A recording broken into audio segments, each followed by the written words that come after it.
Okay, prepare to have your childhood completely turned upside down. Or, at the very least, you're never going to look at it the same way again.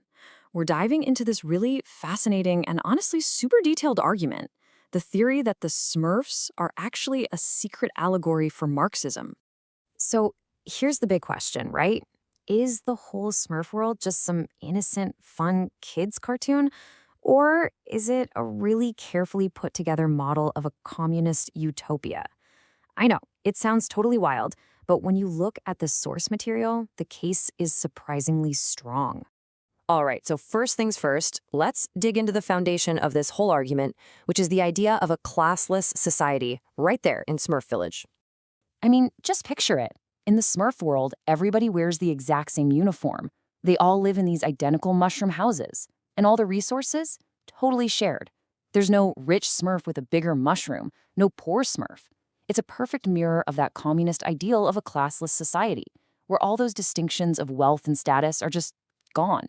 It's kind of a world without any material envy because, well, what is there to be envious of? Now, of course, every society needs some kind of leader.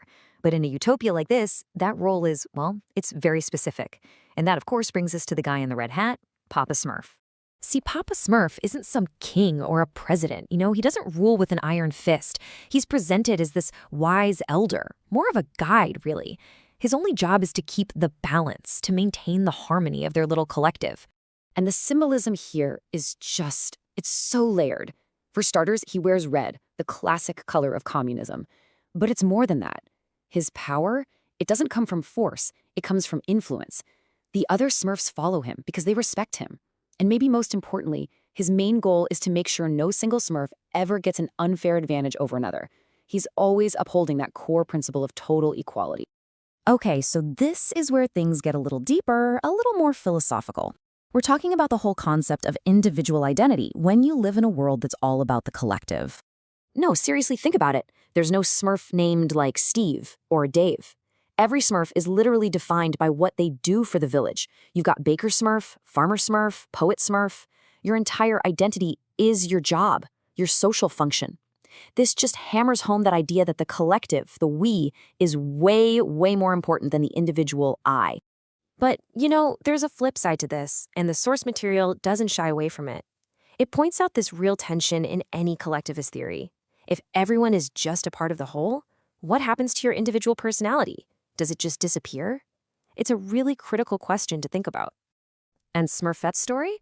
It's the perfect allegory for this whole thing. If you remember, she wasn't originally a Smurf at all.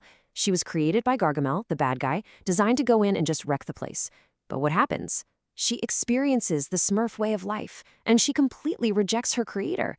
She actually goes to Papa Smurf and asks him to make her a real Smurf. It's this beautiful symbol of someone converting from a hostile outside ideology and choosing to become part of the utopia. So, speaking of the villain, you can't really get a handle on what makes this utopia tick without understanding what it's up against. And that's where Gargamel comes in. According to this theory, Gargamel is basically the literal embodiment of capitalism. His goal isn't just to destroy the Smurfs for the sake of it. No, it's all about profit. He wants to catch them, oil them down, and turn them into gold. Think about that. He's taking living, happy beings and turning them into a cold, hard commodity. He represents that system of exploiting labor for your own personal gain. And even his cat Azrael, which means angel of death, just adds another layer to this whole image of destructive greed.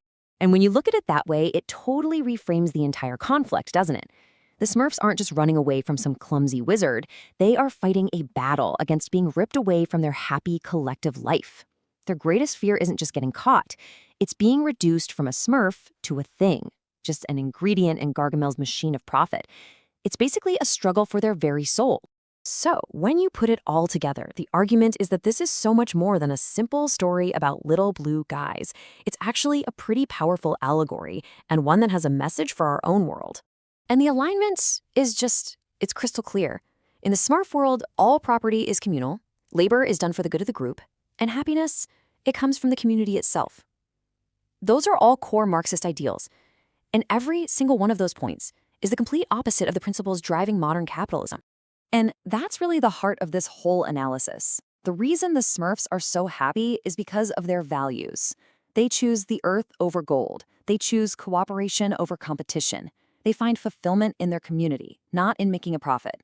So, in this reading of the cartoon, it's like they're showing us a blueprint for a different kind of happiness, one that's free from all the anxieties of our modern economic world.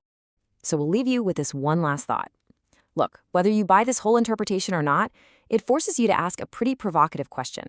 If this little blue utopia, built on principles that are so radically different from our own, is shown to be a place of genuine happiness and peace, what does that say about the world we live in every single day?